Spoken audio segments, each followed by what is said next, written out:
Dia 97, Levítico, capítulo 10. Nadab e Abiú, filhos de Arão, pegaram cada um seu incensário, puseram neles fogo, acrescentaram incenso e trouxeram fogo profano perante o Senhor. Eles fizeram algo que contrariava as ordens que o Senhor havia acabado de dar. Então saiu fogo da presença do Senhor e os consumiu. Morreram perante o Senhor. Então Moisés disse a Arão: Foi isto que o Senhor disse: Mostrarei a minha santidade para aqueles que chegarem perto de mim, e serei glorificado diante de todo o povo. Porém, Arão ficou em silêncio. Então Moisés chamou Misael e Elzafã, primos de Arão, filhos de Uziel, e disse aos dois: Venham até aqui e levem seus primos da frente do tabernáculo para fora do acampamento. Eles se aproximaram e usaram os seus mantos para levá-los para fora do acampamento, conforme Moisés havia ordenado. Então Moisés disse a Arão e os seus filhos, Eleazar e Itamar: Não lamentem a morte deles. Não desarrumem o cabelo, nem rasguem suas roupas como sinal de luto. Senão vocês também morrerão, e o Senhor ficará irado com todo o povo de Israel. Mas os seus parentes e toda a nação de Israel pode chorar a morte deles e lamentar o terrível fogo do Senhor. Não saiam da entrada do tabernáculo, para que não morram. Lembrem que foi derramado sobre vocês o óleo da unção do Senhor. E eles fizeram conforme Moisés havia ordenado. Depois o Senhor deu as seguintes instruções a Arão: Você e seus filhos não devem beber vinho em qualquer outra bebida forte antes de entrar no tabernáculo, senão vocês morrerão. E esta lei vale também para os seus descendentes de geração em geração. Vocês têm a obrigação de fazer a separação entre o sã e o profano, entre o impuro e o puro.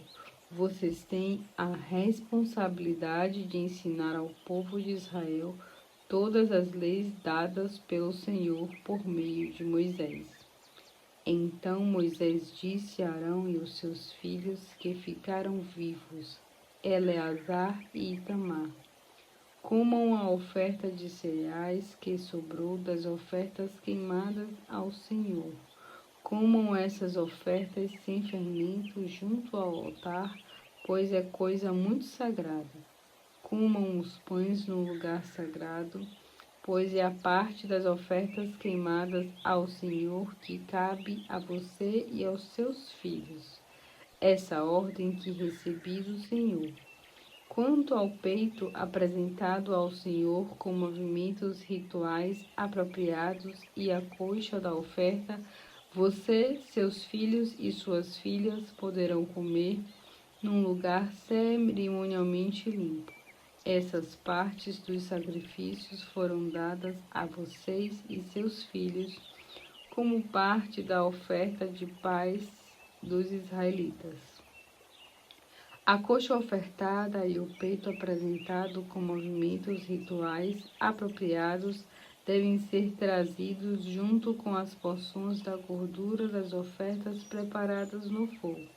Estas partes serão apresentadas ao Senhor com os movimentos rituais apropriados diante do Senhor. Depois pertencerão a você e aos seus descendentes. Esse direito é permanente conforme o Senhor havia orientado. Quando Moisés procurou por toda parte o bode da oferta pelo pecado e soube que já havia sido queimado, irou-se contra Eleazar e Itamar, filhos de Arão que ficaram vivos, e perguntou: Por que vocês não comeram a carne da oferta do pecado no lugar santo? É uma oferta muito sagrada, e o Senhor deu a vocês para lavar a maldade do povo e para obter o perdão dos pecados deles diante do Senhor. O sangue desta oferta não foi trazido para dentro do lugar santo, e era ali que vocês deviam comer as partes pertencentes a vocês, conforme as ordens que receberam de mim. Mas Arão respondeu a Moisés: Hoje eles ofereceram o sacrifício pelo pecado deles e a oferta queimada diante do Senhor. Você viu o que aconteceu? Será que teria agradado ao Senhor se eu tivesse comido a oferta pelo pecado num dia como hoje? E Moisés aceitou a explicação.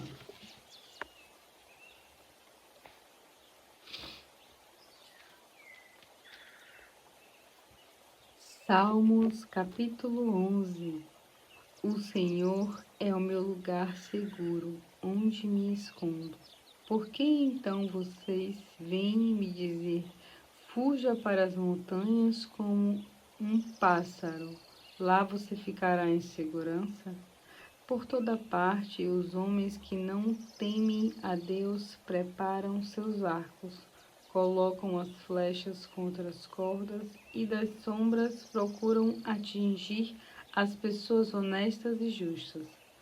Quando a lei e a justiça, que são os alicerces da sociedade, são destruídas, o que pode fazer o justo? Mas o Senhor continua presente no seu santo templo.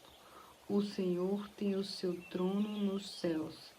Ele observa a vida dos homens com muita atenção. Seus olhos veem o interior de cada pessoa. O Senhor põe à prova os olhos que obedecem e também aqueles que não lhe dão importância. Ele detesta quem vive à base da violência.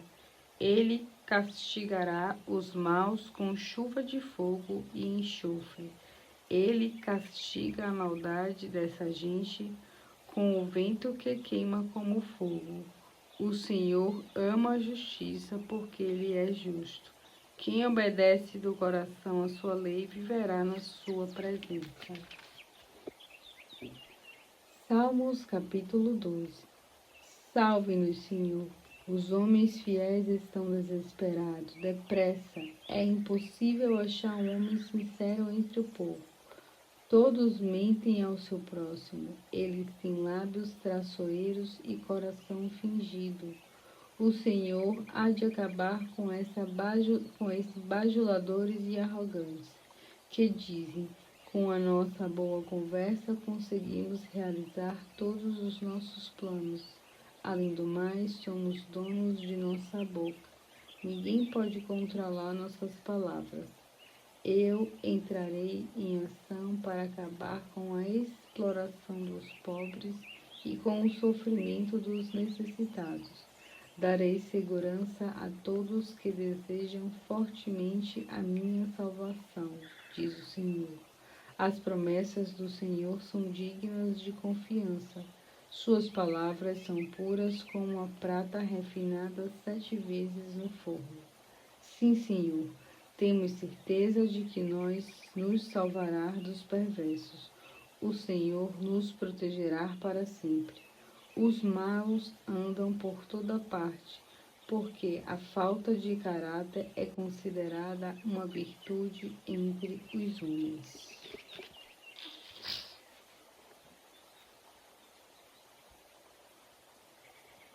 Provérbios, capítulo 25. Estes são outros provérbios de Salomão. Eles foram copiados pelos secretários do rei Ezequias, rei de Judá.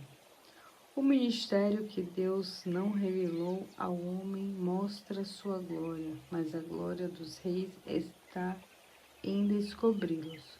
Ninguém consegue medir a altura do céu e o tamanho da terra. Do mesmo modo, ninguém sabe o que se passa no coração de cada rei. Após retirar a terra da prata e dos metais que apareceram junto com ela, o ourives tem um metal precioso para fazer um belo vaso. Tire os ajudantes desonestos e mal-intencionados da presença do rei, e a justiça firmará o seu trono.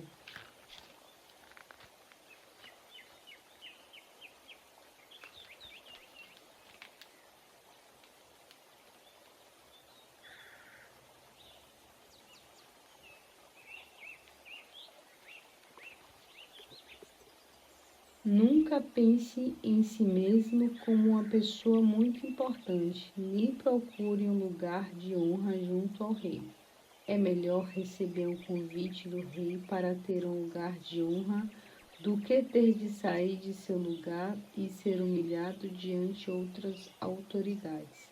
Não seja apressado querendo julgar um caso que você não conhece direito. Quando acontecerá quando o seu próximo provar que você está errado? Por isso, trate o caso pessoalmente com seu próximo e não revele o segredo a outra pessoa. Caso contrário, você corre o risco de ser chamado de mentiroso e ficar marcado para o resto da vida. Você jamais perderá sua má reputação.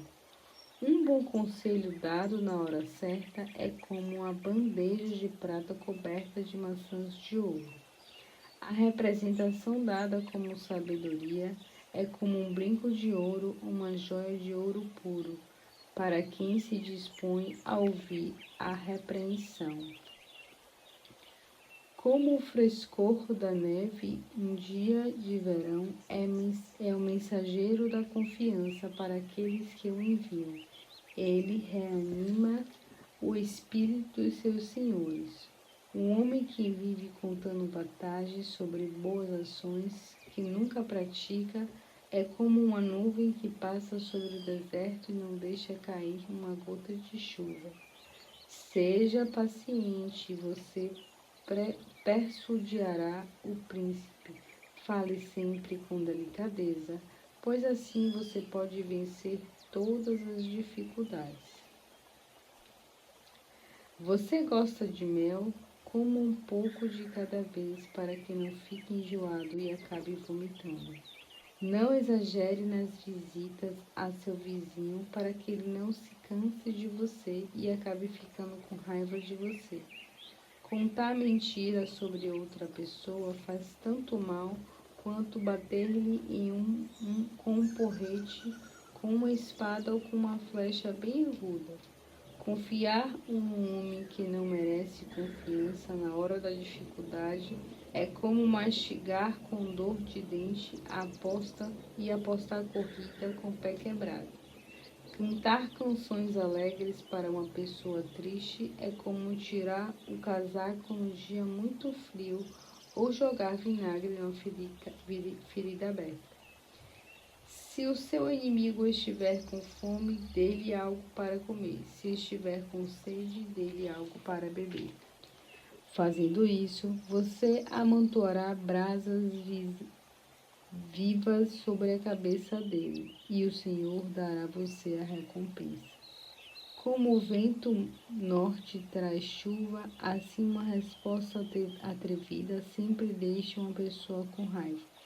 É melhor morar sozinho num canto, sob o telhado, do que numa bela casa com uma mulher brinquenta e implicante.